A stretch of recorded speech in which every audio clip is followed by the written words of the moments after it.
Hello నమస్కారం అండి. మీ ఇంట నా వంటకి స్వాగతం. ఈరోజు మీకు జీలకర్ర కారంతో బీరకాయ కూర ఎలా చేసుకోవాలో చూపిస్తా. ఇది చాలా రుచిగా ఉంటుంది. దీనికి కావాల్సిన పదార్థాలు ఏంటంటే, ముందుగా మనం లేతగా ఉండే బీరకాయలు మాత్రం తీసుకోవాలి. ఇలా లేతగా ఉండాలి బీరకాయలు. వీటిని పై పొట్టు తీసి గుత్తుల్లా తరిగి పెట్టుకోవాలి. ఈ బీరకాయలు పై పార్ట్ అంతా లావుగా ఉంటుంది, కింద పార్ట్ సన్నగా ఉంటుంది. వీటన్నిటిని కూడా ఇలా 4 ముక్కలుగా గుత్తుల్లో తరిగి పెట్టుకోండి. ఇప్పుడు ఈ జీలకర్ర కారానికి కావాల్సిన పదార్థాలు: జీలకర్ర, ఉప్పు,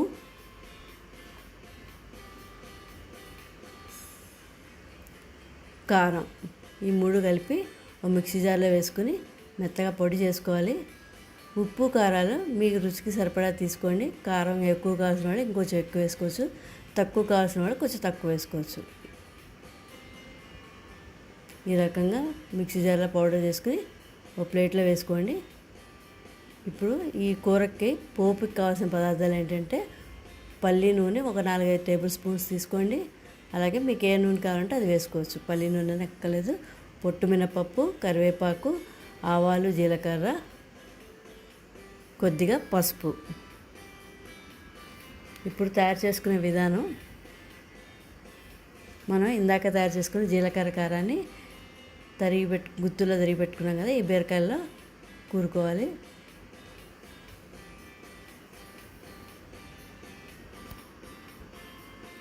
ఇలా అన్ని ముక్కల్లోనూ జీలకర్ర కారం వేసుకుని ఇప్పుడు లావుగా ఉన్న ముక్కలన్నీ ఒక సైడ్ పెట్టండి.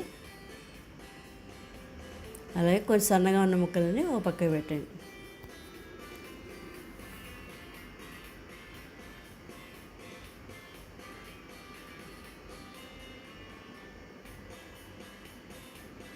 స్టవ్ మీద బుర్రలు పెట్టుకుని ఒక 4-5 టేబుల్ స్పూన్స్ పల్లి నూనె కానీ మీకు నచ్చిన ఆయిల్ ఏదైనా వేసుకోండి. ఇది కొంచెం కాగిన తర్వాత దీంట్లోకి పొట్టు మినపప్పు 1 టీ స్పూన్ దాకా వేసుకోవాలి.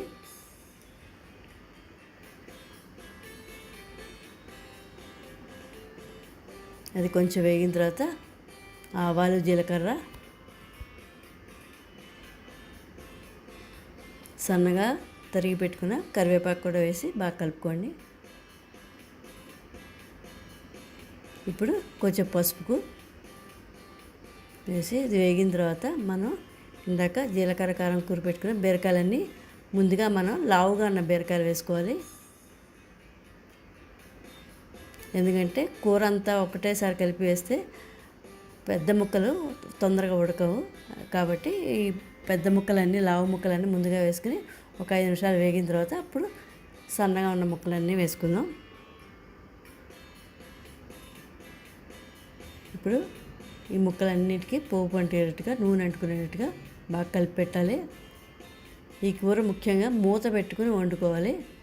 ఎందుకంటే బీరకాయల్లోంచి వచ్చే నీళ్ళతోటే కూర బాగా ఉడుకుతుంది. ఈ రకంగా ఓ 10 నిమిషాల దాకా పెట్టేసుకోవాలి మూత.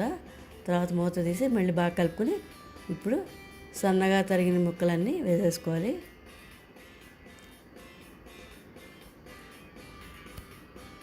ఇవి కూడా బాగా కలిసేటట్టు పెట్టుకుని ప్రతి 10 నిమిషాలకు ఒకసారి మూత తీసి కలుపుకుంటూ ఉండాలి. మంట మటుకు మీడియం ఫ్లేమ్లో ఉంచుకోవాలి, హై ఫ్లేమ్లో పెట్టుకోకండి. ఇలా తక్కువ మంటలోనే పెట్టుకోవాలి. ఎందుకంటే కూరలో ఉన్న వాటర్ అంతా బయటకు వచ్చి ఆ నీటితోటే ఉడుకుతుంది కాబట్టి అలా మీడియం ఫ్లేమ్లో పెట్టుకోండి. చూసారా, ఇలా తడితడిగా అవుతుందన్నమాట. ప్రతి 10 నిమిషాలకు ఒకసారి తప్పనిసరిగా కలుపుకోండి కూర బాగా ఉడికేదాకా. చూసారా, మూత పెట్టుకు చేసుకోవడం వల్ల ఇలా బీరకాయలో ఉండే నీళ్ళంతా పైకి ఇలా వస్తుంటాయి అన్నమాట.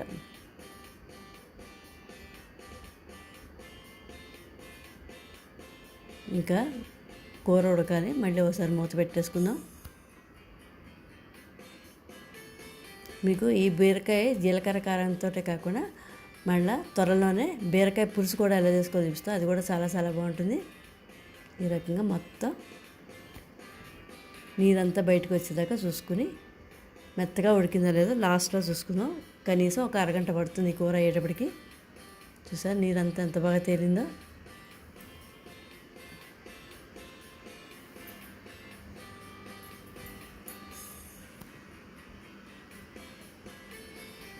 ఇప్పుడు ఈ కూర ఉడికిందో లేదో చూసుకుందాం. ఈ రకంగా చిన్న ప్లేట్లో వేసుకుని ఫోర్క్తో ఇలా పొడిస్తే చక్కగా మెత్తగా అది కట్ అయిపోవాలన్నమాట. ఈ రకంగా అయినప్పుడే కూర ఉడికిందని. మీకు కొంచెం ఉప్పు కానీ కారం కానీ ఎవరికైనా కావాలంటే పైన కొంచెం వేసుకోండి.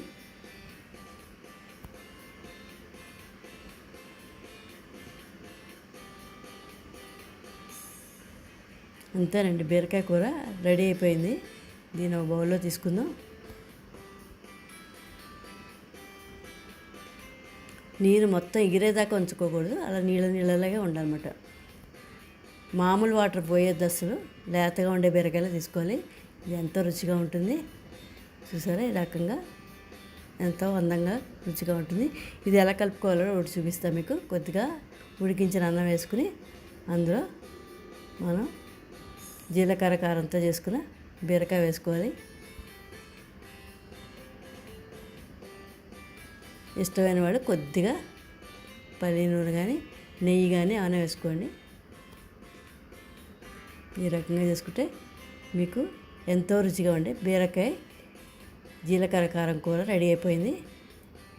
Thank you. Please like, share and subscribe my channel.